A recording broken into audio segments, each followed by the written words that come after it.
Welcome to The Explainer. Today we're diving into a topic that, let's be honest, can cause a lot of headaches: digital security. But don't worry, we're taking a completely stress-free, empowering approach designed specifically for seniors and our more vulnerable populations. If you've ever felt totally overwhelmed by technology, or maybe you're a caregiver trying to help a loved one stay safe online, you are in the exact right place.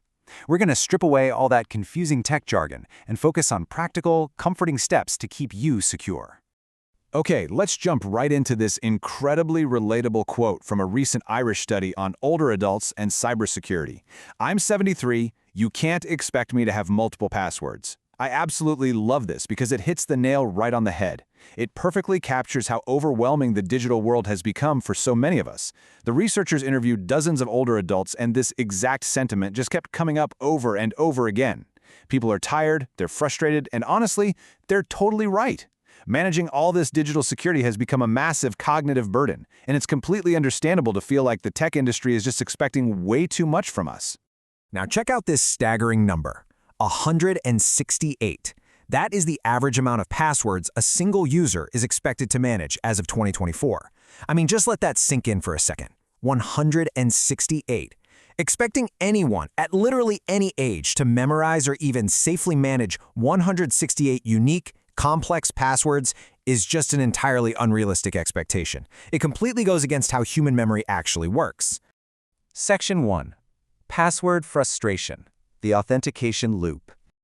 So, what happens when you're juggling 168 passwords? You get caught in what IT architects and caregivers online are calling the authentication doom loop.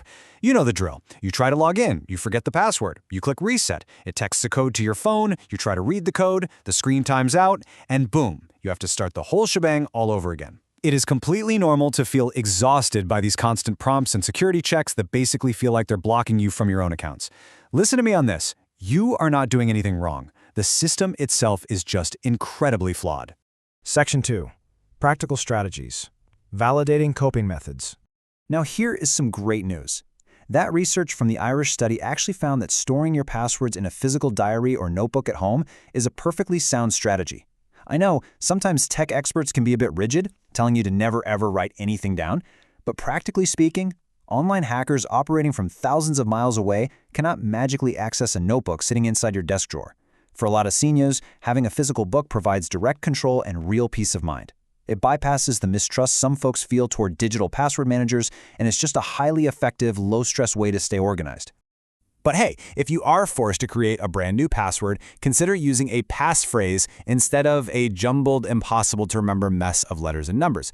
Try combining random objects you can physically see in your room, like blue lamp coffee mug, or use a favorite line of poetry. The crucial takeaway here is that these passphrases are so much easier for our human brains to remember, but because they're so incredibly long, they are super difficult for computers to guess. Section 3. The simple passkey. A better alternative. Thankfully, the tech industry has finally realized that passwords are broken, and they've rolled out a much simpler solution called passkeys. Let's compare the two real quick. A password is basically a shared secret. It's something you're forced to memorize, and if a hacker tricks you into sharing it, well, they can steal it. A passkey, on the other hand, is a digital credential securely stored directly on your device. You literally never have to remember it, you never type it out, and because of that, a hacker simply can't trick you into giving it away over a shady email or a phone call. Think of a passkey kind of like your physical front door key. You know, you don't have to describe your house key to anyone, and you certainly don't read out a secret code to unlock your front door. You just hold the key, put it in the lock, and turn. Passkeys work the exact same way. Your device, whether that's an iPhone, an iPad, or a laptop, holds the key. All you do is unlock your device using your fingerprint, your face scan, or even just your standard PIN code, and your device automatically unlocks the website for you. It really is that simple. Section 4. Lock and recover first. Device preparation. So you might be wondering, what should I check first before turning any of these new features on? Well, because a passkey lives inside your actual device, your device itself needs to be properly secured first. Just follow these 2 quick steps. First, ensure your phone or tablet has a reliable screen lock. Look, if your phone doesn't have a PIN, a fingerprint scanner, or Face ID setup, anyone who picks it up could access your accounts. So definitely set up a lock that feels comfortable for you. Second, double-check that your backup, recovery, email, or phone number is fully up to date. This is absolutely crucial just in case you ever lose your phone or it breaks. You want to be sure you have a safe, reliable way to recover your accounts. And please, keep this very important safety tip from security experts in mind. Only ever set up passkeys on a personal device that you own and control. Never, ever set them up on a library computer, a shared community tablet, or even a household device that a bunch of different people use for their own separate accounts. Like we said, the passkey is your personal front door key, so it needs to live strictly in your personal pocket.